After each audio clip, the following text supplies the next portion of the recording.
Hello, everybody. Welcome back. Welcome with me on my way to work. Now, let's talk about why things cannot be free. Why you cannot have free stuff. And I used to believe that people should have free. A lot of things should be free. I used to think, phone bill should be free. Like socialism mindset, right? And I used to have strong argument about that. And before I discovered Bitcoin, and I understand why inflation causes made me think this way, and I was wrong at the time. Not because in some way you would say, oh yeah, because I didn't have, because I was so naive. I didn't think deep about it. But now I want to show you why, because a lot of people for example, I was a little bit,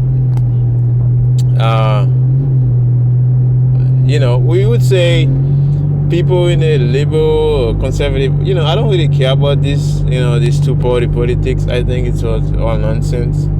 It's just a way to play us.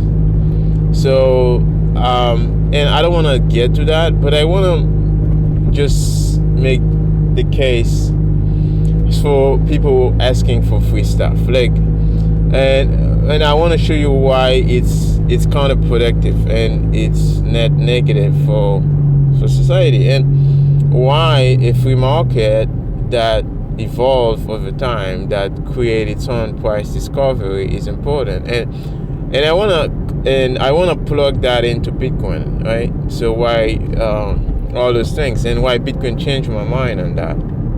First, I used to think, you could have free stuff and you have the government give people money and stuff like that. I was a big Andrew Yang supporter. That was like not too long ago. It was 2019, right? So, and I was supporting him because I didn't have a clue what's going on in the system or how the system works. So, and here's why you cannot have free stuff. Because first of all, you need, for example, if you have a phone bill, right? The reason why it cannot be free is because somebody have to answer your phone call if you have a problem with the phone, and somebody have to make sure the internet connection, everything go well. They have to hire somebody to do that, and this person need food, and they have kids, they have to take care of their kids, and they have to pay for their own bill as well. So this makes it impossible to make that free. And if you want to go in other things, like so many other things in society that you would say, oh, these things should be free and stuff like that, they cannot be free, because for the same reason, right? If you want to free housing, right? It cannot be free.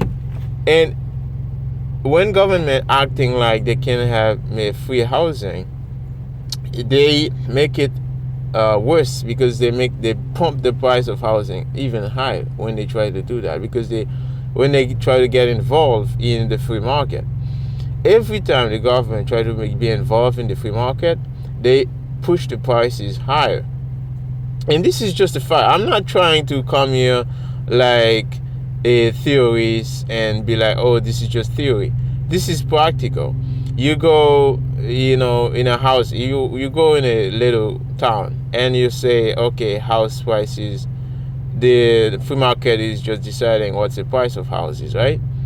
But you see the government come up and say, okay, hey, we want to have free housing in this area, and they just, let's say, buy a place or something, and they say, oh, this apartment buildings is just gonna be free housing, right?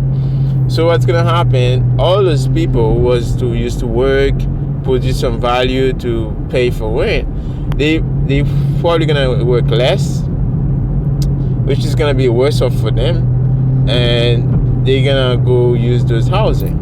But the negative impact of that, well, the government control our life, but secondly, it's gonna pump the price of houses, because those people, they no longer work provide a lot of value to society.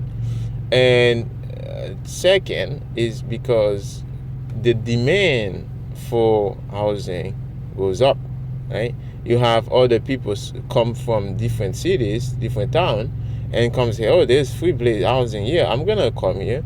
So the demand go up, and then now if you used to pay 1,000 for your 2-bedroom, now it become 2,000 because the demand goes up.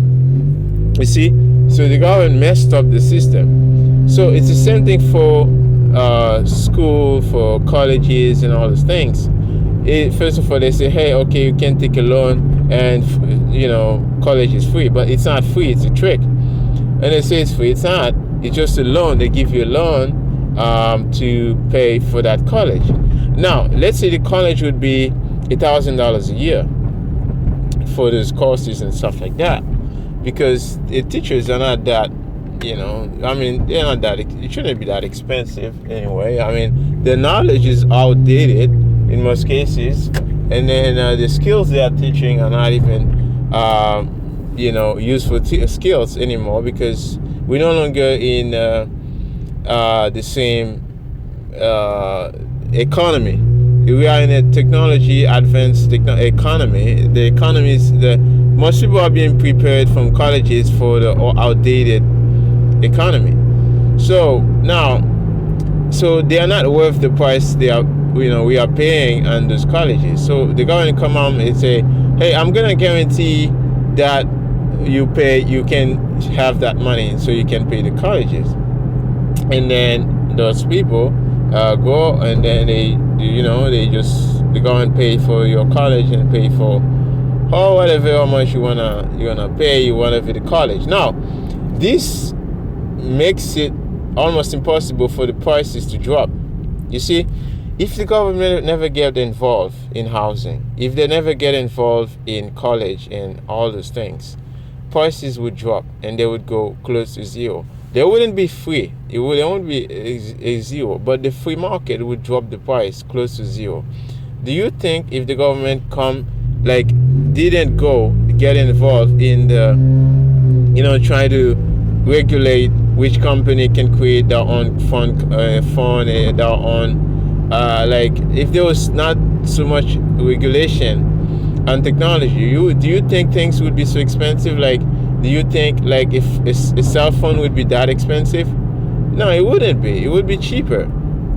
And you would it's like colleges would be way cheaper, because they wouldn't be guaranteed on the price of how much people can pay. The government wouldn't guarantee that money. So if the government didn't guarantee that money, they would have to drop the price of those colleges. And second, and also same for housing. If the government was not subsidizing the interest rate on the home, when you get an interest rate on a house, right? It's not a real interest rate. The government subsidized that, right? If the interest rate would be like 10% or 20 or 10 to 15%, the government put that interest rate at 5%. Why? Because they subsidize the other 10%, right? Or the other 5%. They subsidize it because they have a monopoly on the money. So because of that, they makes that it's cheaper to get a mortgage, but at the same time, because it's that way lower, everybody, so many people now, all the demand try to buy houses. Now they don't just buy one, they buy multiple houses. You see, this is the problem. When they don't think about the second order and third order consequences. When you think you do, okay, I'm just gonna lower price for lower income families, but what you're doing is most people, even they are low income, they're probably gonna get a second house, a third house. People who are richer, they're gonna buy a big subdivision, right? You should understand. So this is the problem of getting involved in the free market. You're just disrupting. You're making prices go even higher. You're not helping. You're just making things worse. And this is where I understand that deflation is important, but you need the deflationary currency, deflationary money. and Bitcoin is that deflationary money. If you look at, for example, the places I live in, right, like 6 years ago, that place, right, for the house was worth like somewhere like I would say 10 Bitcoin, right? Like 6 years ago, right? The owner of the house would buy it for 10 Bitcoin, right? Now this house is worth less than 2 Bitcoin. Less than 2 Bitcoin, right? This house is worth now. So, but if you put it in dollar term, you would be 5 times higher. You would think, oh, it's 5 times higher, but it's not, right? If you denominate your house, your currency, whatever it is, in dollars, you will see the prices go up. But if you denominate in a real currency that's deflationary, you will see prices go down. So what I'm saying is, we don't need government handout. We don't need all those nonsense. Those things gonna make things worse. They're gonna make prices go up higher. What we need a free market that can lower prices. We need a, like, when I'm saying we need that, I don't say elect somebody to do that. I'm saying you have to just buy it, opt into the currency that's already available to you, Bitcoin. And I'm a pragmatic person. Like, I don't really just talk, just theory. I want to talk about practical. What can you do now to solve your own problem right now? I don't want to tell you, oh, this, maybe let's hope and let's vote harder. I don't believe in voting. I think it's a scam. But what you can do, you can opt into a currency that can help you save for your future. Like, I'm talking about real saving, not fake saving. Real saving that's in a money that's yours, right? That nobody can control. Even if you have a paper currency in your hand, you think that's yours. No, it's not yours. It's owned by the government who issued that currency. Okay, you can't burn it. If you burn it, you can have problem with them. They can come to you and say, "Why did you burn my own currency?" It's not yours because it's not yours, right? You can't do all those things, right? When it's on your bank account, it's a digit and a bank account. It's for the bank. The bank just give you access to it, so you can log in, log out. If the bank prevent you from logging, you lose that money. So this is the difference with Bitcoin. In a Bitcoin, you own that money. It's yours. You can access it anytime you want, anywhere, right? So those are the things I think that's necessary for you. And when you start to understand that and you start to plug in all those second and third order consequences and advantages of Bitcoin, and you start to realize, okay, there's no second best. Now, and I want to come back to that, the importance of having a real currency, a deflationary currency, to lower prices instead of government try to get involved and messed up everything. So when you have prices go down, right? When you can lower prices, that's important. That's necessary in a real economy. You need that lower prices to have a good economy that functioning. Functioning, because the way the system we live in is operating in a way that prices have to always goes up because the currency has always to go down in value, because if it doesn't go down in value, everything collapses. What? Because everything is built on debt. If everybody who have debt have to pay higher in prices, if the currency gets stronger, then all those people have to go bankrupt.